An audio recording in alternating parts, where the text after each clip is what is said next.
Assalamualaikum warahmatullahi wabarakatuh. Pada kesempatan ini saya akan menjelaskan konsep pendidikan Quran Surah An-Nisa ayat 97 sampai dengan ayat 100. Pada ayat 97 Allah menjelaskan keadaan orang-orang yang meninggal dalam keadaan menganiaya diri sendiri. Ketika malaikat mencabut nyawa mereka, malaikat bertanya, "Dalam keadaan bagaimana kamu dahulu?" Mereka menjawab, "Mereka adalah orang-orang yang tertindas di negeri mereka." Namun malaikat membantah alasan tersebut dengan mengatakan, Bukankah bumi Allah itu luas sehingga kamu dapat berhijrah?" Ayat ini menunjukkan bahwa mereka sebenarnya memiliki kemampuan untuk keluar dari lingkungan yang merusak keinginan mereka, tetapi memilih tetap tinggal karena berbagai alasan duniawi. Oleh karena itu, mereka dianggap telah menzalimi diri sendiri. Pada ayat ke-98 dan 99, Allah memberikan pengecualian kepada orang-orang yang benar-benar lemah, seperti laki-laki, perempuan, dan anak-anak yang tidak memiliki kemampuan untuk jalan untuk berhijrah. Mereka tidak termasuk golongan orang yang dicela karena mereka tidak mempunyai daya dan kesempatan. Allah menyatakan bahwa mudah-mudahan mereka memperoleh ampunannya karena Allah Maha Pemaaf dan Maha Pengampun. Kemudian pada ayat 100 Allah memberikan kabar gembira kepada orang-orang yang berhijrah di jalannya. Allah telah menjanjikan bahwa mereka akan menemukan tempat yang luas, perlindungan, dan rezeki yang banyak. Bahkan apabila seseorang meninggal di tengah jalan perjalanan sebelum sampai tujuan hijrah, pahala hijrahnya tetap dicatat sempurna di sisi Allah. Berdasarkan tafsir Al-Misbah, tafsir Al-Maraghi, dan tafsir Al-Azhar, terdapat beberapa pelajaran penting.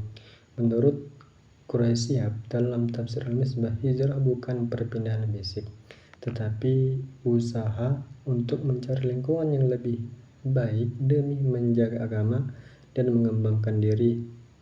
Menurut Al-Maraghi, hijrah merupakan jalan keluar dari ketertindasan, kebodohan, keterbelakangan menuju kehidupan yang lebih mulia.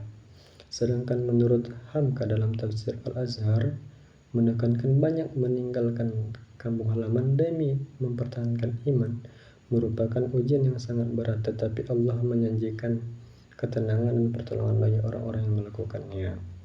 Dari ayat-ayat tersebut dapat ditemukan beberapa nilai kependidikan. Pertama, nilai kemandirian dan kebebasan intelektual. Seseorang muslim tidak boleh pasrah terhadap keadaan yang menghambat perkembangan dirinya. Ia harus berusaha mencari lingkungan yang mendukung pertumbuhan ilmu dan keimanan. Kedua, nilai pendidikan lingkungan atau ekologi sosial. Ketika Allah menyatakan bahwa buminya luas, hal itu mengajarkan bahwa lingkungan sangat mempengaruhi perkembangan manusia. Oleh karena itu, pendidikan membutuhkan lingkungan yang baik dan kondusif. Ketiga, nilai inklusivitas dan empati. Ayat ini menunjukkan bahwa Islam memperhatikan kondisi orang-orang yang memiliki keterbatasan. Dalam pendidikan, setiap peserta didik harus mendapatkan perlakuan yang sesuai dengan kemampuan dan kebutuhannya. Keempat, nilai pendidikan berbasis proses. Allah telah memberikan pahala kepada orang-orang yang meninggal sebelum sampai ke tujuan hijrah. Itu menunjukkan bahwa Islam sangat menghargai niat dan usaha, bukan hanya hasil akhir. Kelima, nilai optimisme dan ketangguhan. Hijrah memang berat, tetapi Allah menjanjikan kemudahan dan kelapangan setelahnya. Hal ini mengajarkan bahwa kesulitan dalam belajar dan berjuang akan menghasilkan kebaikan di masa depan. Keenam, nilai pendidikan sepanjang hayat. Hijrah dapat dimaknai sebagai proses perubahan terus-menerus dan dari kebodohan menuju ilmu, dari kelemahan menuju kekuatan, dan dari keadaan yang kurang baik menuju keadaan yang lebih baik. Jadi, kesimpulannya, Quran Surah An-Nisa ayat 97 sampai 100 ini mengajarkan kepada kita bahwa hijrah bukan perpindahan tempat, tetapi juga simbol transformasi pendidikan dan kehidupan.